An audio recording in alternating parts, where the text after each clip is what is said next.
ՔՊ-ից հեռացված պատգամավոր Հովիկ Աղազարյանը հայտարարել է վարչապետ Նիկոլ Փաշինյանին անվստահություն հայտնելու գործընթաց իմպիչմենտ նախաձեռնելու մասին։ Նա նաև նշել է, որ նորաստեղծ Միացյալ ազգային սոցիալիստական կուսակցությունը վարչապետի իր թեկնածուի անունը կհայտարարի մայիսի 20-ին։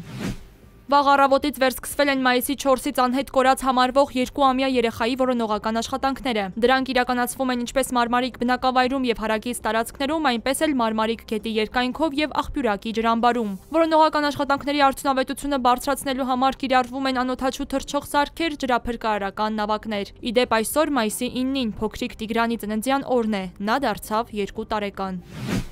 2020 թվականից ադրբեջանական գերության մեջ գտնվող լիբանանահայ Վիգեն Էուլչեքչյանն ավելի քան 15 օր հացադուլի մեջ է եղել, քանի որ 2 ամսից ավելի նրան չէր թույլատրվում կապ հաստատել ընտանիքի հետ։ Ահազանգել է հայ որբերի օգնության ընկերության Բուենոս Այրեսի մասնաճյուղի տնօրեն Լուսիանա Մանուկյանը։ Կառույցը նամակ է ուղարկել Կարմիր խաչի միջազգային կոմիտեին, ներկայացրել է Վիգենի վիճակը եւ կոչ արել քայլեր ձեռնարկել։ Նշվում է, որ փետրվարի 21-ից ի վեր Բաքվում պահվող քաղաքացիական անձինք զրկված են իրենց ընտանիքների հետ կապ հաստատելու հնարավորությունից։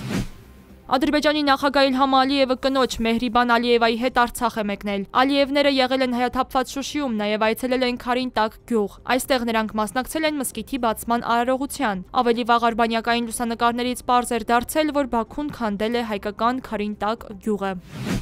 Ուկրաինայի Լվով քաղաքում մեկնարկել է Եվրամիության անդամ երկրների արտգործնախարարների ոչ պաշտոնական հանդիպումը։ Եվրոպական դիվանագիտության ղեկավար Կայա Կալասը հայտնել է, որ հավաքի ընթացքում քաղաքական որոշում կկայացնի Ուկրաինայի դեմ կատարված ռազմական հանցագործությունների համար միջազգային տրիբունալ ստեղծելու վերաբերյալ։ Բացի այդ կհայտարարվի Կիևին պաշտպանության համար ևս 1 միլիարդ եվրո հատկացնելու մասին։ Ուկրաինայի անվտանգության ծառայությունը հայտարարել է երկրի պատմության մեջ առաջին անգամ հունգարական ռազմական հետախուզության գործակալների ցանց բացահայտելու մասին։ Նշվում է, որ այն լրտեսական գործունեություն է ծավալել ի վնաս Ուկրաինայի։ Գերատեսչությունը հայտնում է Անդրկարպատում 2 ձերբակալվածի մասին, մեկը հունգարական համայնքի անդամ 40-ամյա նախկին զինվորական, մյուսը կին, նույնպես նախկին զինվորական։ Նրանց անունները չեն բացահայտվում։ Բուդապեշտն արձագանքել է հունգարական լրտեսական ցանցի բացահայտման մասին Կիևի պնդումներին, այն հակահունգարական քարոզչություն որակել։